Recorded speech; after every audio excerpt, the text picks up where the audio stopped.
Hello, coaches. It's Kellyanne here, and as part of this brain course, one of the things we need to do is teach other people uh, the modules and the content that we're learning. So the course it's on Mindvalley. It's called I always Brain Super Brain. It's called Super Brain by Jim Quick. So I'm going to teach you now the location method.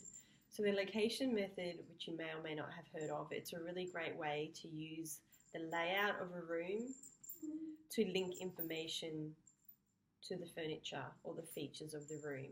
This is really helpful for when we're giving speeches or we want to remember something such as a morning routine. So what I'll do is I'll talk you through what the location method is, how to use it, and give you an example, and also tie in the morning routine that they teach us in the course to jumpstart our brains in the morning, which I am committing to doing from now on. Yes, in the morning I will do it, even though I don't like cold showers, but I won't spoil it all. So the important thing is that our brain has pretty much quite a few functions, but in terms of memory, it has three functions. It encodes information, it stores it, and it retrieves it. So by using these techniques, such as the memory method that I'm going to the location method that I'm going to teach you, I'm still in training myself. And the reason they get us to teach somebody else is that we learn twice, obviously, is what I'm doing right now, which is why it's not fluid and all that sort of stuff. And the better, so the brain encodes it, it stores it, and it retrieves that information. The better that we encode the information, the easier it is for us to quickly and effortlessly retrieve information, which is really quite fun and makes our lives a lot easier. The way memory is created is through information and emotion. If we attach really strong emotion to something, we are very, very likely to never ever forget it, positive or negative memories or associations. So what he recommends that we do is TIP. We turn it into pictures. Whatever it is we're trying to remember is that we start to develop and strengthen our ability to use our imagination. And that can be as simple as sitting in front of a picture, closing our eyes, and trying to visualize that picture with our eyes closed. It really is a lot harder than I thought it would be to see that in our mind's eye. Excuse the bell that you can hear. That's my kitten playing with a toy I gave her, which is really good because she was a little bit unsettled. So excuse the bell. So here we go. So the location method. So select a room in your house, and it has to be like a lounge room. It can't be like a hallway which has a lot of empty space, unless you have a very grand hallway. But usually like a lounge room or a kitchen, bedroom or bathroom, or a den or a TV room if you have that. So select one of those rooms. Now going clockwise and scanning your room clockwise, locate 5 items in the room.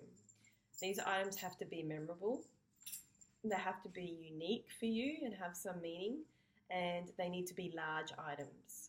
So pick the coffee table rather than the items on the coffee table. Okay. So now go around and pick 5 items in that room.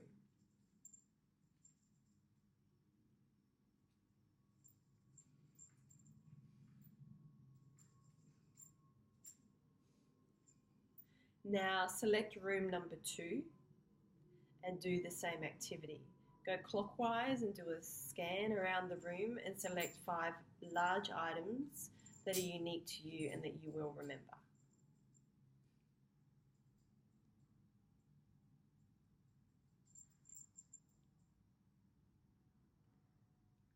Okay, good.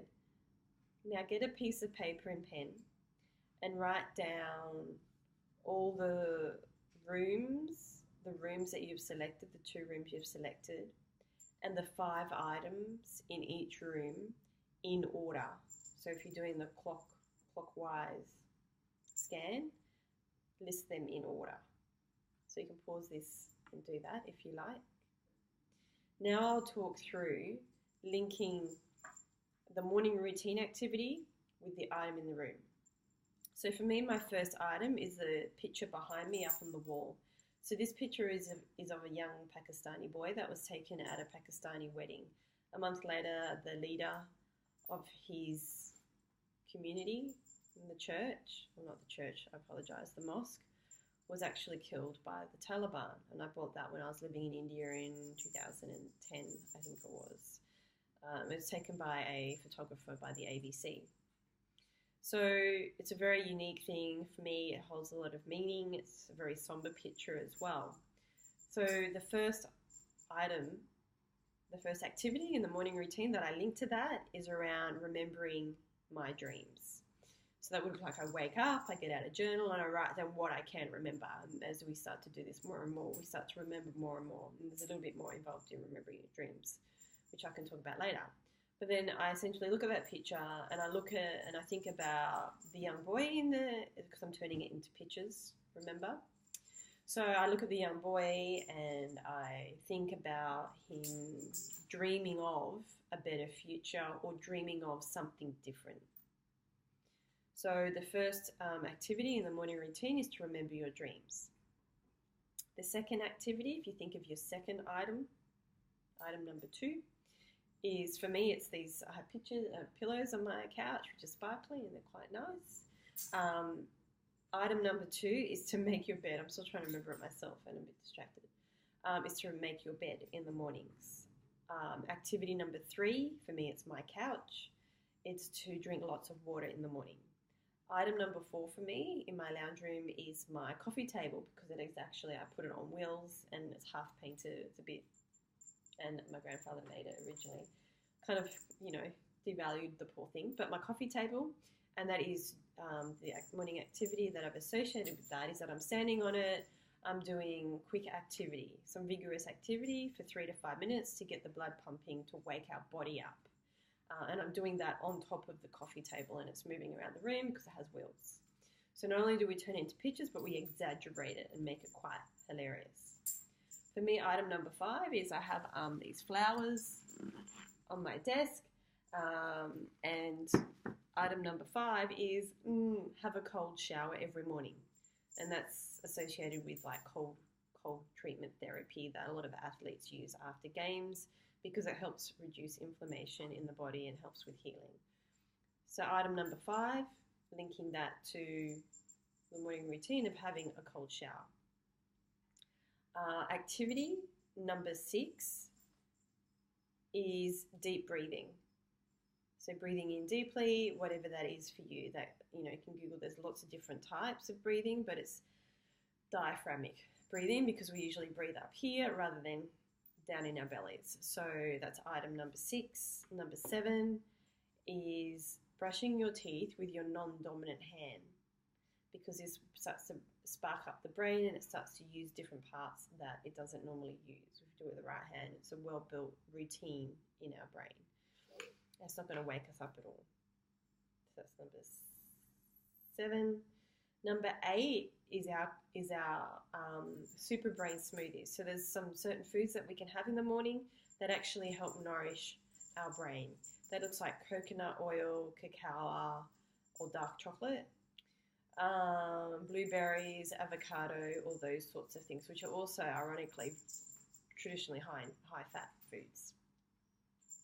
Number 9 for me is in my bedroom. I have a thing of jewelry, just costume jewelry, of course, and that is journaling.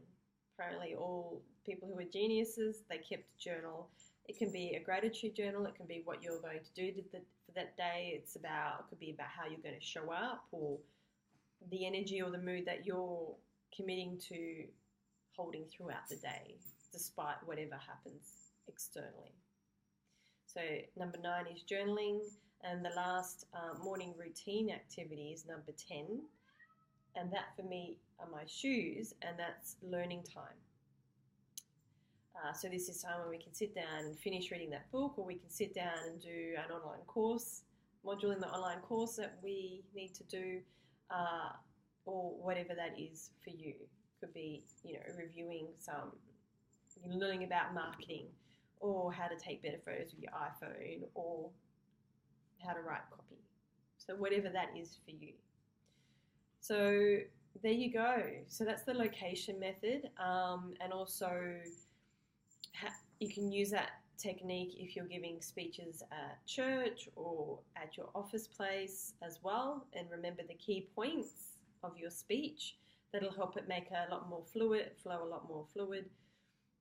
And it'll also, I find, tend to make it a lot more personal, because then we can relax a little bit, let our guard down, and actually be a lot more authentic in the delivery of those speeches or presentations, which puts the audience at ease and creates a lot better conversation, a lot richer conversation and connection as well with the audience. And then, so now you have the location method. Remember to turn it into pictures. The brain has 3 core functions when it comes to memory, which is encoding, storing, and retrieving the information. The better we encode it, the easier it is for our brains to retrieve it. Our brains, nobody is born with a bad memory, so just remember that. It just is an untrained memory.